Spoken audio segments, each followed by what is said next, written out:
shayton bilan shaytonni chaqirish, u bilan muloqot qilish, nima deydi, jinlarni chaqirish, shunaqa narsalar yozilgan. Qo'rqib ketdim bor o'sha joyda. Istanbulda bitta qo'rqinchli holat bo'ldi. Boshida cho'chimadim, lekin oxirida yomon cho'chib ketdim. Hozir eslasam tuklarim turib ketadi haligacha. Bordim, planda boshqa narsa edi, gostinitsa olib qoladigan bo'lib qoldim. O'shani Fatihdan, Sultonahmetdan bitta mehmonxona topdim, bordim. Borsam xonasi, ikkita xonasi bor ekan, bittasi kattaroq, bittasi kichkinaroq.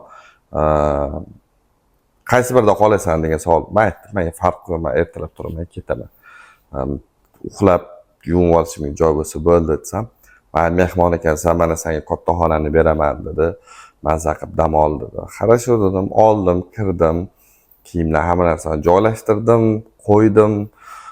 Yuvinib chiqib, endi havo yaxshi, oynani ochib qo'y, ozgina havo aylansin deb shundoq oynani ochishimni bilaman. Qarasam orqa qabriston. Оказывается, u bir paytlar uy bo'lgan, qanaqadir bir знаменитый odam uyi bo'lgan u. Oilaviy ular bittada o'sha yerda o'tib qolishgan ekanda. O'sha yerda oilasini 5-6 ta qabr, boyagi особенный odamga gumbaz qilib qabr qilib qo'yishgan. Endi oldin yashagan joyim ham qabristonga yaqin joy edi. Men uchun bu qo'rqinchli narsa emas. Manda o'likdan qo'rqma, tirikdan qo'rq degan narsa bor. Bordim, joylashdim, boshqa balobatlar. Nimadir qidirdim. Televizor pult qidirdim, nimadir qidirib tortmani bitta o'tsam, katta emas, mana shunday qalinlikda kitob chiqdi. Kitobni endi ochdim. Endi ingliz tilida ekan, endi ingliz tilini zo'r bilmayman.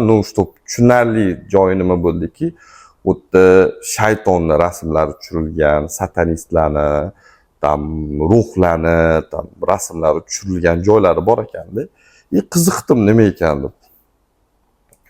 Boyagi kitobni shundoq Google Translate tarjima qilganimni bilaman.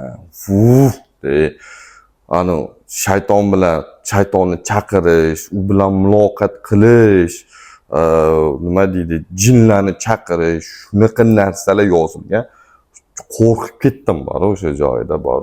Endi faraz qiling, o'yningizni ochib olsiz, orqangizda qabristonda tortmangizni ochib olsiz, jinlar bilan, shaytonlar bilan muloqot qilish, ularni chaqirish bo'yicha tortmangizda kitob yotibdi. Cho'chib ketdim deb, "O'ynayni" dedim, shu joyni kesib tashlaymiz.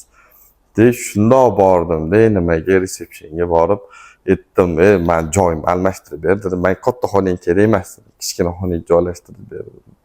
"Nimaga?" deydi, "Mazza qilib dam ol" deyapti-da. "Katta xona berdim senga" deyapti. Men aytdim, "Orqada qabriston ekan" dedim. Endi kitob bor ekan, boshqa ekan deb o'tirmadim-da. "Men dedim, qabristondan qo'rqaman do'stim" dedim. "Meni joyim bor. Shu gostinitsani oldi tomoniga o'sha kichkina xonangga qilib beruvroq" deb yo'q o'tib oldim. Yo'qqa kirganimda ham sirazi tortmalarni tortib, hamma joyiga qarab, tekshirib, keyin yotdim. Endi nima demoqchiman?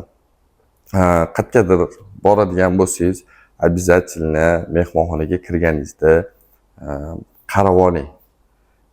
Har xil narsalar, har xil boyga o'xshagan kitoblar tashlab ketishgan bo'lsa, endi bilib bo'ladimi, har xil vaziyat bo'lishi mumkin. Kimdir u narsani to'g'ri tushungan holda menga o'xshab cho'chib boray deb chiqib ketishi mumkin. Kimdir shu narsaga qiziqib, o'qib, chaqirib qo'yib, yana gunohga botib qolmaylik. O'zingizlar ehtiyot qilinglar. Sayohatga chiqayotganinglarda o'zingizlar bilan kerak bo'ladigan hamma narsani olib, asosiysi yaqinlarni, ota-onani duosini olib ketish esingizdan chiqmasin. Sog' bo'lasizlar.